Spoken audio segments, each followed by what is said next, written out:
회장님, 이제 그만 편히 쉬시죠. 아드님이 아주 간곡히 부탁하셨습니다. 어둠이 짙게 내리깔린 깊은 산골짜기. 하늘이 무너질 듯 쏟아지는 빛 속에서 우비를 걸친 사내가 번뜩이는 칼날을 들었습니다. 그리고는 서리 같은 예고와 함께 그 칼날이 65세 노인의 복부를 깊숙이 파고들었습니다. 아들의 지시를 받은 킬러들이었죠. 그들은 임무를 마치고 숨이 끊어질 거라 믿은 채 노인을 구덩이에 던져 넣었습니다. 그리고 냉담하게 삽질을 시작하죠. 흙이 뚝뚝 떨어지는 소리, 빗소리와 섞여 점점 묻혀갑니다. 그들이 떠난 후 기적처럼 한 여인이 나타납니다. 임정희, 40살의 평범해 보이지만 강인한 눈빛의 여인.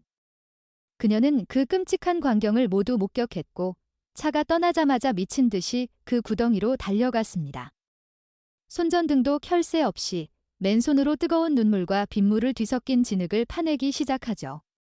손톱이 부러지고 피가 스며도 멈추지 않았습니다. 정신 차려요. 거기 누구 없어요? 제발 조금만 버티세요. 한참을 파헤치자 드디어 흙 속에서 파들파들 떨고 있는 한 손이 느껴집니다. 임정희는 온 힘을 다해 그 노인, 강승만 회장을 끌어올렸습니다. 그는 간신히 숨을 쉬고 있었지만 복부의 상처는 깊었고 피는 계속해서 흘러나오고 있었습니다. 임정희는 자신의 겉옷으로 상처를 꽉 눌러 붙들며 그를 자신의 작은 산속 오두막으로 업어갔습니다. 비에 젖은 지름길은 미끄러웠고 등에 업힌 노인의 숨소리는 점점 가늘어져만 갔죠. 간신히 오두막에 도착한 그녀는 간호사 시절의 기억을 되살려 뜨거운 물로 바늘과 실을 소독하고 떨리는 손으로 그의 상처를 꿰매기 시작합니다. 바늘이 살을 지날 때마다 노인의 몸이 경련처럼 움찔거렸지만 그녀는 멈출 수 없었습니다. 상처를 봉합하고 붕대를 감아낸 후 강승만 회장은 잠시 의식을 되찾습니다. 그리고는 피 묻은 손가락으로 임정희의 손바닥에 힘없이 세 글자를 적었습니다. 강. 그리고 그는 다시 깊은 혼수 상태로 빠져들었습니다. 그때였습니다. 멀리 산 아래에서 수십 개의 손전등 불빛이 산비탈을 훑으며 올라오는 것이 보였죠. 그들이 돌아온 것입니다. 임정희는 본능적으로 위험을 느낍니다. 서둘러 강 회장을 오두막 바닥 아래의 좁은 저장고에 숨겼습니다. 절대 소리 내면 안 돼요. 무슨 일이 있어도 숨죽이고 계셔야 해요. 그녀가 속삭이는 것처럼 바로 그때 문이 세게 열리며 시커먼 우비를 입은 사내 셋이 들어왔습니다. 손전등 빛이 그녀의 얼굴을 정면으로 비추죠. 여기서 혼자 사는 거야? 아까 여기서 노인네 하나 지나가는 거 못 봤어. 임정희는 순간 모든 걸 걸었습니다. 초점 없는 눈으로 그들을 바라보며 일부러 입가에 침을 흘리며 실실 웃어 보였죠. 아저씨들은 누구야? 우리 엄마 보러 왔어? 엄마는 산신령님이 데려갔는데 그녀는 완전히 정신이 나간 여인인 척 연기했습니다. 사내들은 짜증 섞인 눈빛으로 오두막을 이리저리 뒤졌지만 피 묻은 자국을 발견하고도 그녀가 가리킨 죽은 토끼 시체를 보고는 경계를 풀었습니다. 이 바보 같은 년. 여기 냄새는 또 뭐야? 부회장님, 여기는 미친 여자밖에 없습니다. 그들이 떠나고 난 후 임정희는 간신히 숨을 내쉬었습니다. 가슴이 터질 듯 뛰고 있었죠. 그녀는 서둘러 저장고 문을 열고 강승만 회장의 상태를 확인했습니다. 그는 좁은 공간에서 간신히 숨을 이어가고 있었고 다시 눈을 뜨자 임정희의 소매를 꽉 붙잡으며 간신히 속삭였습니다. 아무도 믿지 마라. 내 아들이 말을 끝맺지 못한 채 다시 기절했습니다. 김정희는 온몸에 소름이 돋았습니다. 자식을 가진 아버지가 자식의 손에 죽을 뻔하다니. 창밖으로는 여전히 빗소리와 함께 산을 샅샅이 뒤지려는 손전등 불빛들이 요동치고 있었습니다. 그 순간 임정희는 깨달았습니다. 이 노인을 살리는 길이 그녀 자신의 목숨을 건 싸움이 될 것임을. 그녀는 그의 차가운 손을 따뜻하게 감싸주며 단호하게 중얼거렸죠. 걱정 마세요. 제가 꼭 살려드릴게요. 여기서 절대 죽게 두지 않을 거예요. 하지만 안개 속에서 들려오는 새로운 발소리. 또 다른 누군가가 다가오고 있었습니다. 그들의 처절한 도주는 이제 막 시작된 것이었습니다. 안개가 자욱하게 낀 새벽, 운문 밖에서는 또 다른 발소리가 다가오고 있었습니다. 임정희는 창문 틈으로 밖을 내다보며 숨을 죽였죠. 하늘에서는 윙윙거리는 드론 소리까지 들려왔습니다. 그들이 기술까지 동원하고 있다는 뜻이었어요. 임정희는 서둘러 강승만 회장을 깨웠습니다. 할아버지, 제 목소리 들리시죠? 이제 여기서 나가야 해요. 저놈들이 드론까지 띄웠어요. 강승만 회장은 힘겹게 눈을 뜨며 말했죠. 나 때문에 자네까지 위험해지는군. 그냥 나를 두고 가게. 그런 소리 하실 거면 차라리 숨을 참으세요. 제가 살려드린다고 했잖아요. 임정희는 단호하게 말하며 바닥에 차가운 진흙을 두 손 가득 퍼 올려 강 회장의 얼굴과 옷에 꼼꼼하게 바르기 시작했습니다. 이걸 발라야 열감지 카메라에 안 걸려요. 조금 차가워도 참으셔야 해요. 이런 걸. 어디서 배웠나? 자네는 보통 여자가 아니구먼. 강 회장이 물었지만 임정희는 씁쓸하게 웃으며 답할 시간이 없었습니다. 그녀는 튼튼한 로프로 그의 몸을 자신의 등에 꽉 묶었죠. 자, 이제 제 등에 꽉 매달리세요. 두 사람은 우거진 수풀과 가파른 암벽을 헤치며 도망쳤습니다. 등 뒤에서는 강 회장의 고통스러운 숨소리가, 머리 위로는 드론의 윙윙대는 소리가 끊이지 않았어요. 그들이 발자국을 남기지 않으려고 장화 한쪽을 반대편 늪지대에 던져 속이는 동안 추격자들의 고함 소리가 안개를 뚫고 들려왔습니다. 야, 이쪽은 발자국이 없다. 저 아래 늪지대 쪽을 더 훑어봐.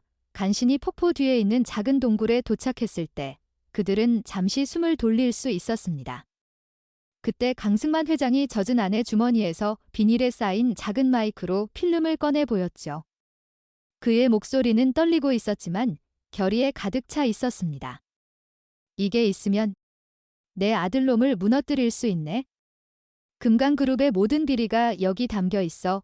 임정희가 필름을 받아 자신의 옷 속에 숨기며 물었습니다. 정말 아드님이 시킨 짓인가요? 어떻게 자식이 아버지한테 이럴 수가 있죠?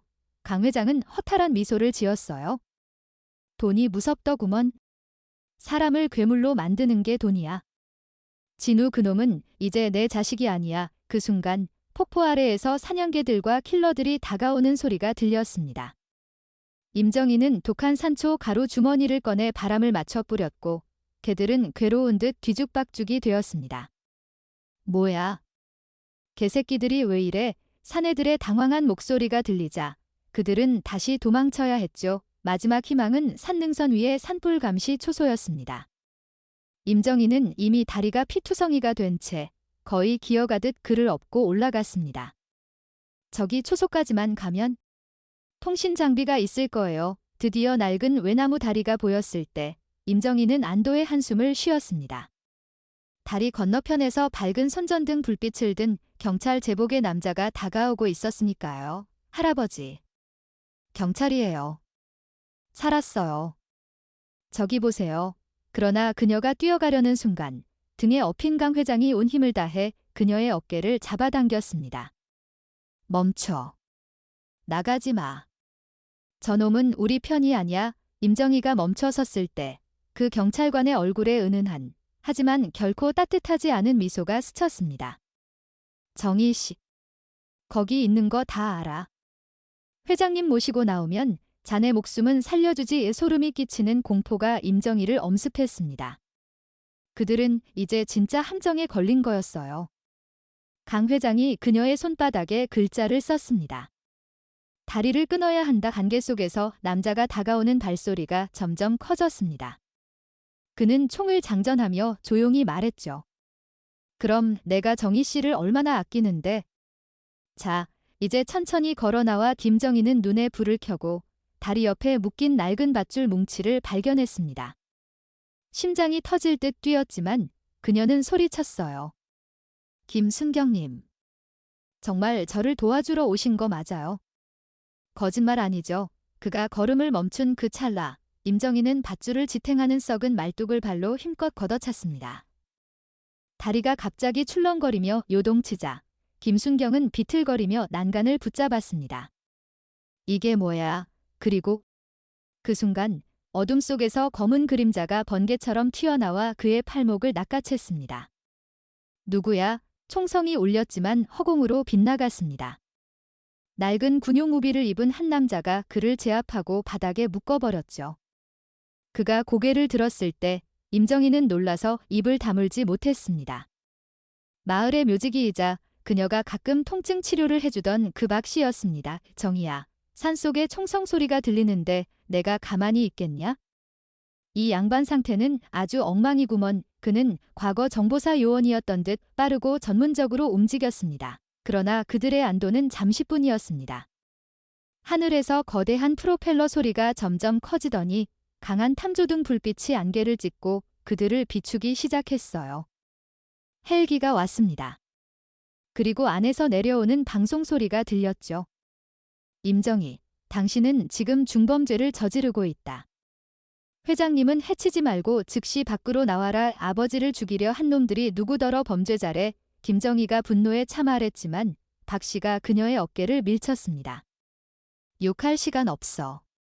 어서 안으로. 그들은 간신히 초소 건물 안으로 피신했지만 헬기에서 투하된 최루탄이 사방에서 터지며 짙은 연기가 스며들기 시작했습니다. 강승만 회장이 심하게 기침하며 괴로워했어요. 임정희가 물에 적신 수건으로 그의 코와 입을 가리며 애타게 외쳤습니다. 아저씨. 할아버지 폐가 안 좋으신데 이 연기 마시면 안 돼요. 박 씨는 낡은 무전기를 분해하며 고치려 했지만 실패했습니다. 젠장. 전파 방해다. 그가 고개를 들더니 눈에 반짝이는 것을 보았습니다. 정희야. 저기 화물용 케이블카. 열쇠 찾아봐. 그때 쿵쿵 하는 소리와 함께 용병들이 헬기에서 로프를 타고 초소 지붕 위로 내려앉기 시작했습니다. 시간이 다 된 거였어요. 지붕 위에서 내려앉는 발소리가 쿵쿵 울리고 깨지는 유리창 소리가 사방에서 들려왔어요. 총성이 빗발쳤습니다. 찾았다. 임정희가 녹슨 열쇠 뭉치를 발견해 외쳤지만 이미 사방은 총탄과 깨진 유리 조각으로 위험천만했습니다. 박 씨는 눈을 부름뜨고 강승만 회장을 들것에 고정한 뒤 임정희의 손을 잡아 끌었습니다. 안 움직이면 우리가 손으로라도 돌려야지. 여기서 잡히면 다 죽는 거야. 그들은 뒷문으로 달려나갔습니다. 문을 열자 깎아지른 듯한 절벽 아래로 이어진 낡은 화물용 케이블카 선로가 보였죠.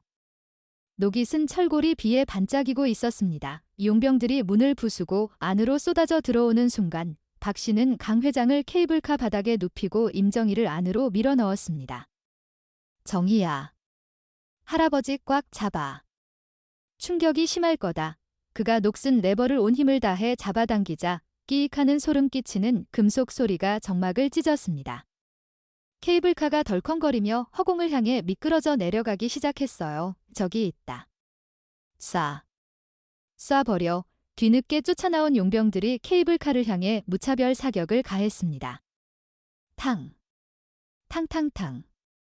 총알이 야은 철판을 뚫고 들어와 강승만 회장의 머리 옆을 스쳐 지나갔습니다. 할아버지, 임정희는 자신의 몸으로 강 회장을 덮으며 바닥에 바짝 엎드렸습니다. 제 밑으로 더 숨으세요. 괜찮아요. 제가 다 막아줄게요. 강승만 회장은 자신을 감싸는 임정희의 가늘지만 확고한 팔에 목이 메어 말을 잇지 못했습니다. 미안하다.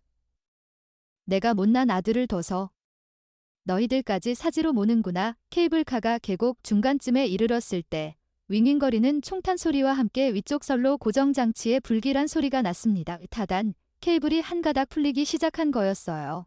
박 씨의 안색이 순식간에 창백해졌습니다. 줄이 끊어진다. 뛰어내려야 해.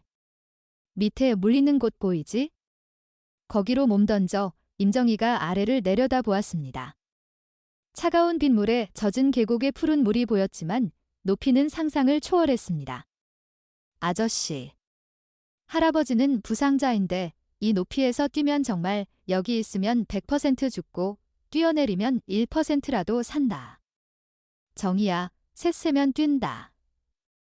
하나, 케이블카가 마지막 한 줄에 매달려 위태롭게 요동쳤습니다. 둘, 김정희는 강승만 회장을 꼭 껴안았습니다. 셋, 세 사람은 차가운 계곡물 속으로 몸을 던졌습니다. 쾅. 차가운 물속으로 추락하는 충격은 전신을 마비시킬 듯했습니다. 물속에서 임정희는 허우적거리며 강승만 회장의 들것이 떠오르는 쪽을 찾아 필사적으로 헤엄쳤습니다. 박 씨가 강 회장을 붙잡고 수면 위로 올라오자 임정희도 그들의 곁으로 다가가 들것 한쪽을 붙잡았습니다. 할아버지, 정신 차리세요. 물 안 들이마셨죠? 대답해 보세요. 강승만 회장은 창백한 안색으로 의식을 잃은 채 물 위에 떠 있었을 뿐입니다. 그의 숨소리는 쇠를 긁는 것처럼 거칠고 가쁘게 변해 있었어요. 머리 위로 헬기의 탐조등 불빛이 수면을 스쳐 지나갔지만 다행히 그들은 발견되지 않았습니다. 박 씨가 강 회장을 안전한 바위 밑으로 끌어올리며 임정희를 도왔어요. 정희야, 저기 밑에 보이는 폐교까지 가야 한다. 일단 저기 보건실로 가자. 임정희는 덜덜 떨리는 몸을 가누며 고개를 끄덕였습니다. 그녀는 물속에서도 강 회장의 상처 부위가 벌어지지 않게 손으로 꽉 누르고 있었습니다. 손가락 끝이 얼어붙을 듯 차가웠지만 결코 손을 놓지 않았죠. 그들은 어두운 밤안개를 헤치며 폐교 건물을 향해 무거운 발걸음을 옮겼습니다. 강승만 회장의 머리가 임정희의 어깨에 툭 기대었습니다. 그녀는 그의 차가운 손을 꼭 잡으며 마음속으로 다시 한번 다짐했습니다. 이제 더 이상 도망자가 아니에요. 드디어 폐교 보건실 문 앞에 도착했을 때 그들은 굳게 닫힌 문을 마주해야 했습니다. 박 씨가 발로 문걸쇠를 부수자 삐걱거리는 소리와 함께 먼지가 일었습니다. 김정희는 서둘러 강승만 회장을 낡은 침대에 눕히고 젖은 옷을 벗기기 시작했습니다. 아저씨, 할아버지 열이 심해요. 상태가 너무 안 좋아요. 박 씨는 통신실로 향하며 벽에 걸린 낡은 전화기를 뜯어보았습니다. 이런, 전화선 다 끊어져 있네. 그러더니 가방에서 간이 통신 장비를 꺼내 전선을 연결하기 시작했죠. 이런 걸 다 어디서 배우셨어요? 임정희가 물었습니다. 옛날에 나라를 위해 일했다고 해두자. 그때 정희 내가 내 신경통 고쳐줘서 빚이 있거든. 그때 침대 위에서 강승만 회장이 갑자기 눈을 번쩍 뜨고 임정희의 손목을 잡았습니다. 자네는 의사인가? 임정희가 고개를 저으며 그의 손을 꼭 쥐었습니다. 간호사였어요. 병원에서 잘못된 일을 고발했다가 쫓겨났죠. 고마워. 정말 고마워. 나 같은 늙은이 때문에 늙었다고 함부로 말씀 마세요. 임정희가 단호하게 말하며 그의 입가를 닦아주었습니다. 할아버지는 꼭 살아서 진실을 밝혀야 해요. 바로 그때 박 씨가 통신기에서 지지직거리는 소음을 들으며 기뻐했습니다. 잡혔다. 정희야, 전파가 잡혔다.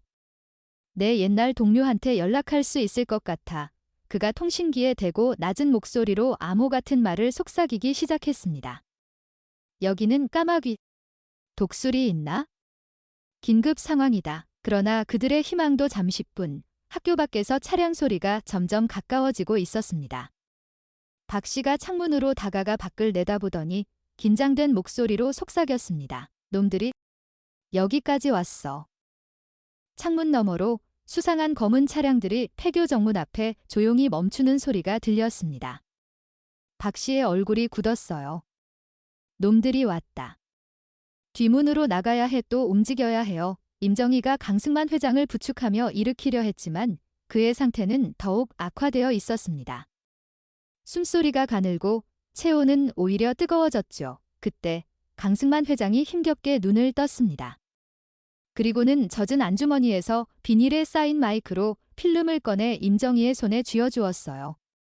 그의 목소리는 갈라졌지만 절실했습니다. 이걸로 내 아들놈을 무너뜨릴 수 있네. 정희야, 자네가 가야 한다. 나는 괜찮다. 안 돼요. 할아버지 혼자 두고 갈 수 없어요. 임정희가 단호하게 고개를 저었습니다. 박 씨가 상황을 재빨리 판단했습니다. 정희야, 너는 나랑 같이 도시로 가서 이 증거를 검찰이나 믿을 만한 변호사에게 넘겨야 해. 이것이 없으면 회장님이 살아나도 결백을 증명할 수 없어. 회장님은 지금 상태로 도망칠 수 없으니. 여기 학교 지하실에 숨는 게 최선이야. 임정희는 망설였지만 강 회장이 그녀의 손을 꼭 잡으며 끄덕였습니다. 가거라. 난 괜찮다. 박 씨가 널 도울 거다. 시간이 없었습니다.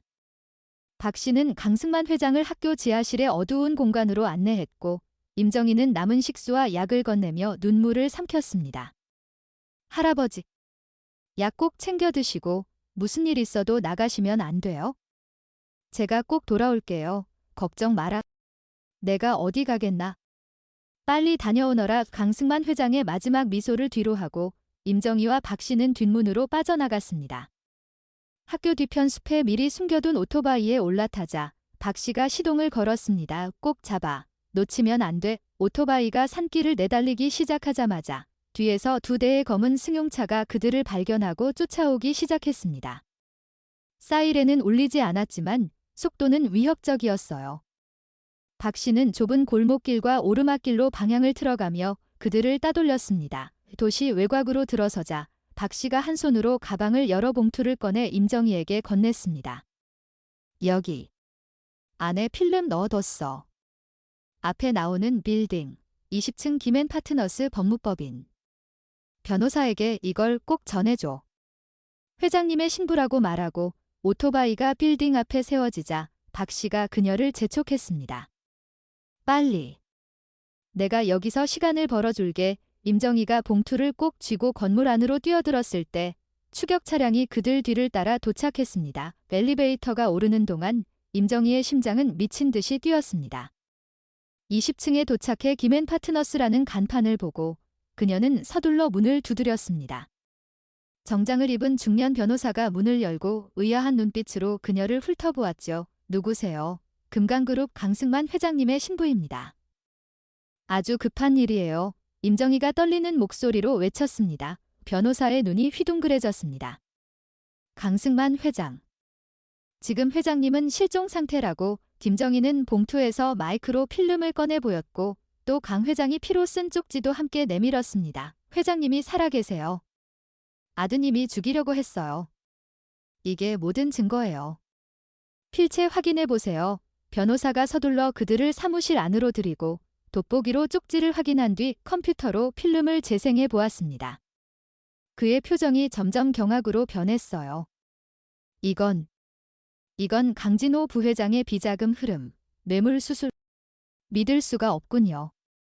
확실한 증거입니다. 그럼 할아버지를 살릴 수 있는 거죠? 임정희가 간절히 물었습니다. 물론이죠. 지금 당장 검찰에 연락하겠습니다. 회장님은 어디 계신가요? 안전한 곳에 숨어 계세요. 하지만 상태가 안 좋아서 빨리 도움이 필요해요. 변호사가 전화기를 들며 고개를 끄덕였습니다. 걱정 마세요. 이제 모든 게 해결될 겁니다. 검찰과 경찰의 특별수사팀을 요청하겠습니다. 한편 빌딩 아래에서는 박 씨가 추격자들과 대치하고 있었습니다. 오토바이를 세운 채 그는 태연한 척 담배를 피우고 있었지만 눈은 날카롭게 그들을 주시하고 있었죠. 검은 차에서 내린 사내들이 그를 향해 다가왔습니다. 노인네, 방금 여기서 내린 여자, 어디 갔나? 여자? 나 혼자 타고 왔는데. 박 씨가 담배 연기를 뿜으며 대답했습니다. 거짓말하지 마. 한 사내가 위협적으로 다가섰지만 그 순간 건물 안에서 경찰 차량과 검찰 차량이 사이렌을 울리며 도착하기 시작했습니다. 사내들이 당황해 뒤로 물러섰고 박 씨는 빙그레 웃었습니다. 늦었어. 친구들. 임정희가 변호사와 함께 건물에서 나와 경찰관에게 설명을 하고 있을 때 그녀의 휴대폰이 진동했습니다. 박 씨에게서 온 문자였어요. 증거 전했나? 난 회장님 있는 곳으로 바로 간다. 합류해. 임정희는 마음 한구석이 무거웠지만 이제 그들을 도울 수 있는 힘이 생겼다는 안도감도 컸습니다. 변호사가 그녀의 어깨를 두드리며 말했어요. 이제 우리가 할 일을 하죠? 강진호 부회장의 즉각적인 체포영장을 발부받을 겁니다. 그러나 그들이 알지 못했던 사실이 하나 있었습니다. 모든 상황을 지켜보던 또 다른 인물이 병원의 특실에서 통화를 끝내고 있었죠. 알겠습니다. 그럼 계획비로 진행하겠습니다. 회장님의 건강 상태를 확인해야겠군요. 다음 날 금강그룹 본사 30층. 웅장한 이사회의실은 긴장감으로 가득 차 있었습니다. 강진호 부회장이 단상에 서서 슬픈 척 가식적인 표정을 지으며 주주들을 향해 연설하고 있었죠. 존경하는 주주 여러분. 아버님의 갑작스러운 실종으로 가족 모두 깊은 슬픔에 빠져 있습니다.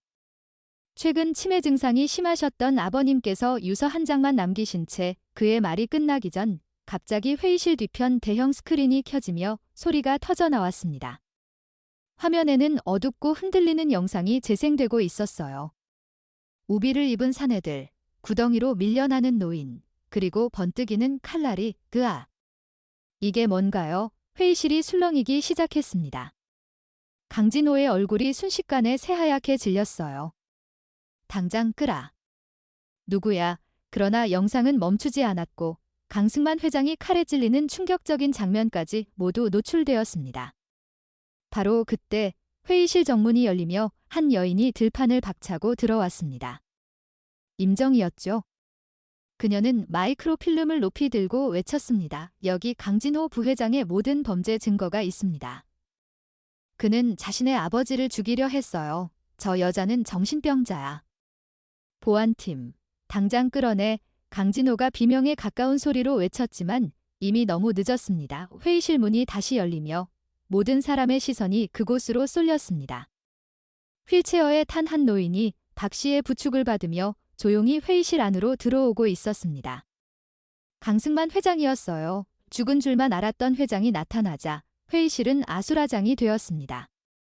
강승만 회장이 천천히 휠체어에서 일어나 박 씨의 도움을 받아 마이크 앞에 섰습니다. 그의 목소리는 약했지만 그 누구보다 확고했습니다. 여러분, 저는 강승만입니다. 오늘 이 자리에서 슬프지만 고발합니다. 내 아들 강진호가 저를 죽이려 했음을 아버지. 그건 오해입니다. 그 여자가 아버지를 세뇌한 닥쳐라. 진호야. 강승만 회장의 한마디에 강진호는 입을 다물 수밖에 없었습니다. 회장은 임정희를 바라보며 말을 이었죠. 이 젊은 여인, 임정희 씨가 저를 죽음의 구덩이에서 구해주었습니다. 목숨을 걸고 저를 지켜주었죠. 그녀야말로 제 진짜 가족입니다. 그때 회의실 문이 다시 열리며 검찰 수사관들이 들어왔습니다. 그들이 강진호에게 다가가 수갑을 채우며 선언했어요. 강진호 씨, 살인미수 및 배임 횡령 혐의로 체포합니다. 강진호는 발버둥치며 소리쳤지만 소용없었습니다. 그는 원망 어린 눈빛으로 아버지를 마지막으로 바라보며 끌려나갔습니다. 왜 나한테만 그런 거야? 아버지, 강승만 회장은 그 배영을 보며 깊은 슬픔에 잠겼지만 곧 임정희의 손을 꼭 잡았습니다. 모든 것이 끝난 듯 했습니다. 임정희는 양녀가 되었고 박 씨는 그룹의 특별보안 고문이 되었습니다. 금강그룹은 새로운 출발을 준비하고 있었죠. 하지만 진정한 끝은 아니었습니다. 몇 주 후 회장실에서 일상을 되찾은 강승만 회장을 찾아온 불청객이 있었습니다. 명품 정장을 차려입은 50대 중반의 여인. 그의 동생 강영숙이었죠. 오빠, 오랜만이네요. 진호가 감옥에 간 마당에 내가 안 올 수 있겠어요?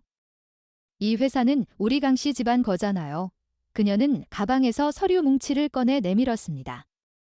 의사 진단서예요.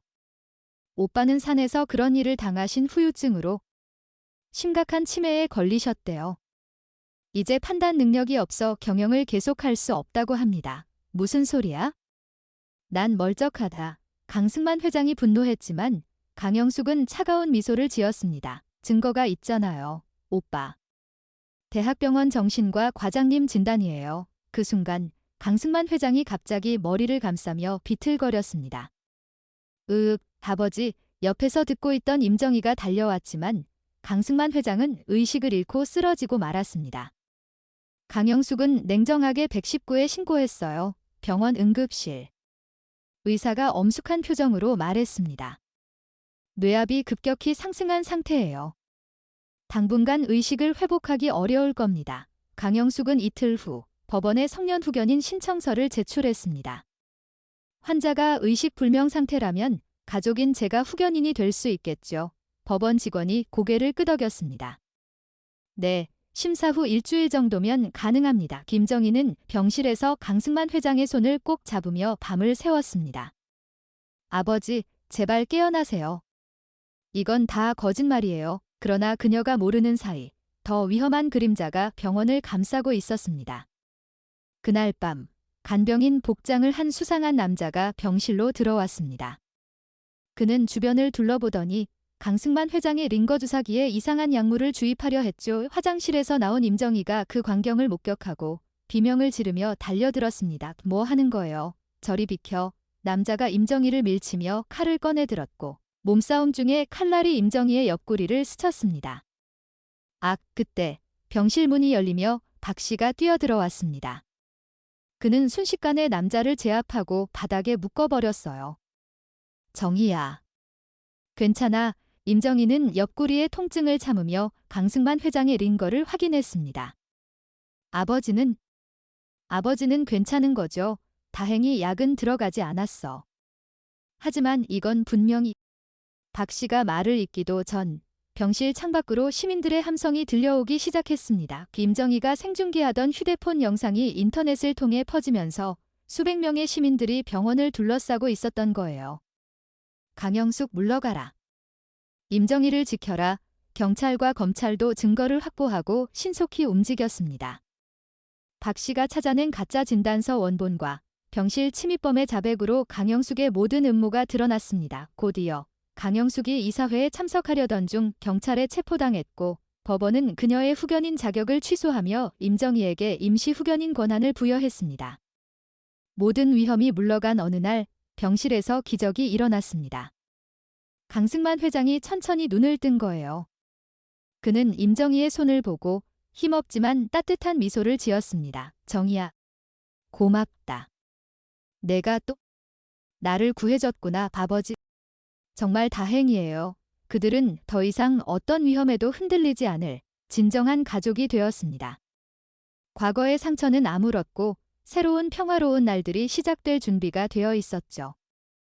모든 폭풍이 지나간 후 햇살은 다시 따스하게 내리쬐기 시작했습니다. 법원의 확정 판결이 내려졌고 강진호와 강영숙은 자신들의 탐욕에 대한 대가로 긴 형기를 선고받았습니다. 금강그룹은 혼란에서 빠르게 벗어나 투명한 경영과 사회적 책임을 새로운 핵심 가치로 삼았죠. 그리고 깊은 산골, 그 모든 이야기가 시작된 그곳에는 이제 낡은 오두막 대신 아름다운 건물 하나가 서 있었습니다. 금강 숲속 도서관지라는 간판이 달린 2층 건물이었어요.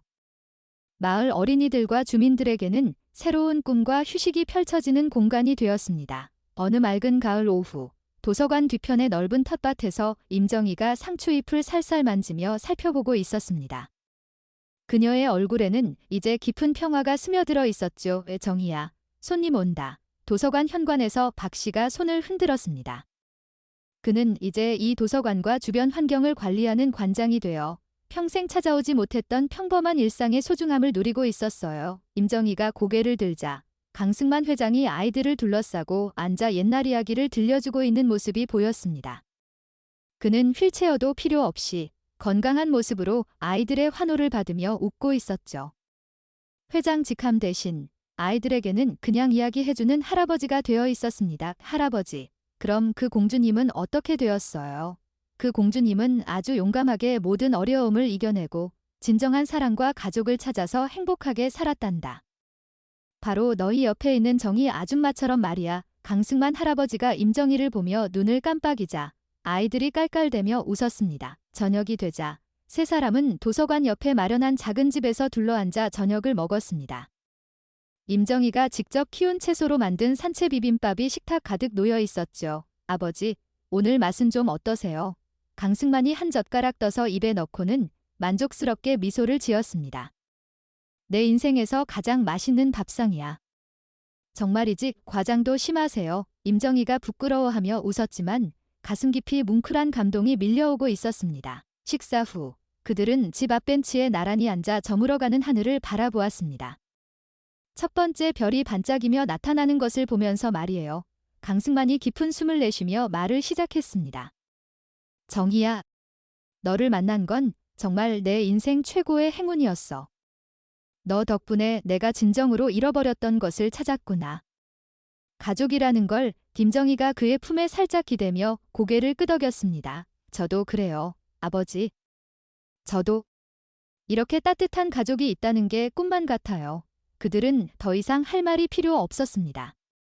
산에서 들려오는 바람소리와 멀리서 들리는 올빼미 소리가 모든 것을 대신해 주었죠. 몇 년 후 금강그룹은 정의재단을 통해 전국 각지의 의료 사각지대를 돕는 일에 앞장섰고 임정희의 이름은 용기와 선행의 상징으로 사람들에게 기억되기 시작했습니다. 그녀의 수필집 산에서 잡은 소는 많은 이들에게 위로와 용기를 주는 베스트셀러가 되었고요. 박 씨는 과거 전우들과 함께 퇴역 군인 및 정보요원들의 사회 복귀를 돕는 작은 교육센터를 열어 또 다른 의미 있는 삶을 살고 있었습니다. 그리고 어느 봄날 강승만과 임정희는 처음 만났던 그 깊은 산골짜기를 다시 찾았습니다. 과거 공포와 절망이 가득했던 그 구덩이 자리에는 이제 야생화들이 무리지어 하얗고 노랗게 피어 있었습니다. 죽음의 장소가 아니라 가장 강렬한 생명력이 피어나는 장소로 변해버린 거였어요. 강승만이 임정희의 손을 잡고 그 꽃밭을 바라보며 속삭였습니다. 보여. 생명은 결국 가장 어두운 곳에서도 빛을 찾아 피어나는 법이야. 우리도 그랬지. 임정희는 그의 손을 꼭 잡으며 눈에 이슬이 맺히는 것을 느꼈습니다. 네, 아버지, 그들의 이야기는 여기서 끝났지만 그들이 남긴 희망의 메시지는 수많은 사람들의 마음속에 살아 숨쉬며 계속될 것입니다.